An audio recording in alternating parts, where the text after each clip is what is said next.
This one's been on the back burner for a while now actually, and at this point I didn't really think I'd ever get around to watching it. But then I realized I'd sort of run out of interesting new titles for the moment, and this one was still around, and it did indeed look interesting. But there's a good reason I never got around to it. It looked pretty creepy, and I need to be in a certain mood to really appreciate a creepy movie. But is it really even that creepy? And what's it even all about? Well, yeah, it is kinda creepy, and it's about this strange guy who walks around carrying this bag of his everywhere. And the bag contains something nasty and disturbing, something that bothers him a lot. And I don't know how much else I can really say about the story without diving all the way in, because it's a strange story, and a lot of the experience hinges on the mystery. What's actually going on? What is he up to? Is he connected to the other events in the movie? What's with the bag and the thing in it? What drove him to where he is right now? The movie raises a lot of questions, and it gets a lot of mileage out of that suspense and intrigue. I mean, it's a slow movie. It also takes a very simplistic and stripped down approach. Most of the time it's just this one guy on screen, played by Sean Harris, who does a great job, although I will say with his thick accent,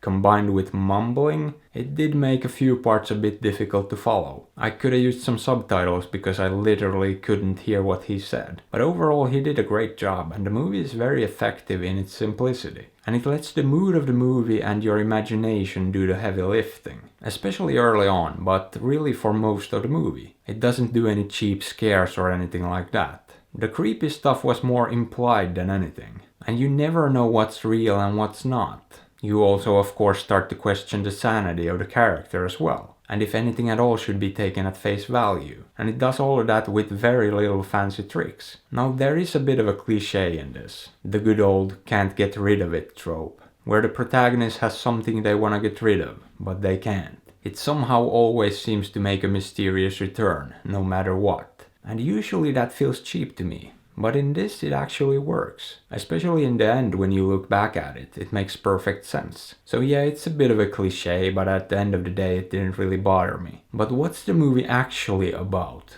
Not the story but the subtext. Because that's a question that was on my mind for most of the movie. And I will say that there's an answer. A very clear and abrupt one, near the end. It's basically about this guy's mental anguish. He's a tormented soul, which is pretty clear the whole time. He's obviously conflicted and unraveling. But what is revealed at the end is the cause of all that anguish, which came to me as a bit of a surprise, because I didn't think the movie would be as explicit as it was, since the rest of the movie is shrouded in mystery, and everything is kept somewhat vague. I just figured there wouldn't ever be a very clear-cut ending. But there was. Everything is actually resolved in the end. Well, most of it. And it happens very quickly too. And then it's all over in a couple of minutes. But I will say this, those last few moments are probably the most uncomfortable and disturbing. It really got under my skin there. And a lot of it is because of the superb acting. It just brought the creepiness factor to a whole new level. So it's definitely a well-made, effective, low-key horror movie. And a very different take on the subject matter than I've seen before. And the performances were great too, but I'm not really sure how much I actually liked the movie. I'm convinced there's a niche audience for this, and I definitely appreciated it. But would I recommend it?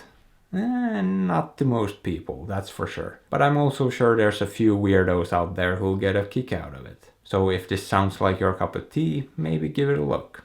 Or don't.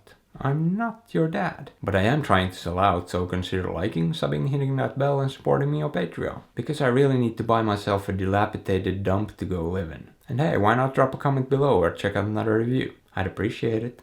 Thanks.